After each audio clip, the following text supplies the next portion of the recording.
Добро пожаловать в мой канал.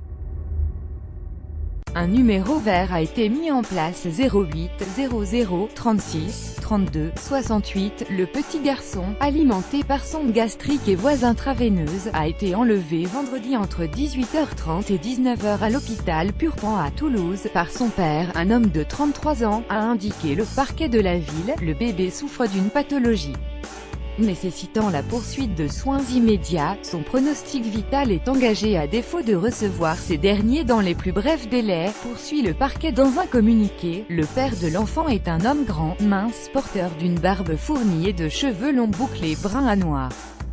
Il est susceptible de se déplacer à bord d'un véhicule Peugeot 307 de couleur blanche, immatriculé dans l'Ariège 5608 GP09. Il portait lors des faits un anorak de couleur sombre, ajoute le texte. Le bébé était vêtu d'un ensemble de laine bleue au moment de son enlèvement. La section de recherche de Toulouse a été chargée de l'enquête. Nous n'avons vraiment pas beaucoup d'éléments. Nous sommes dans le bleu, a commenté une source proche du dossier à l'AFP, reconnaissant que même lors de la disparition du nourrisson restait incertaine. Le couple, certes séparé, n'avait a priori aucun problème. Ils s'entendaient bien, et le père sans emploi passait tous les jours voir l'enfant à l'hôpital.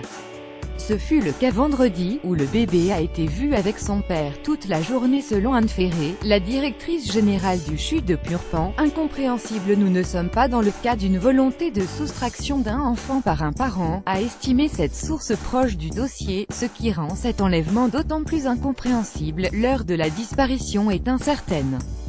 Pour les enquêteurs, elle peut avoir eu lieu entre 18h et 1h. Selon la directrice générale de Purpan, elle a été constatée à 22h et l'alerte a été donnée à ce moment-là. Dans la nuit, les premières investigations entreprises ont visé tous les endroits où le père pouvait se trouver. La zone de recherche a concerné les départements de la Haute-Garonne et l'Ariège, d'où la famille est originaire.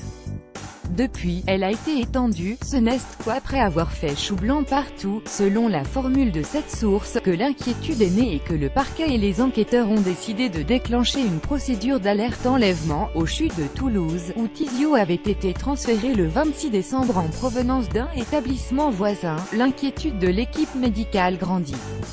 La directrice de Purpan a lancé un appel au père pour qu'il ramène son fils.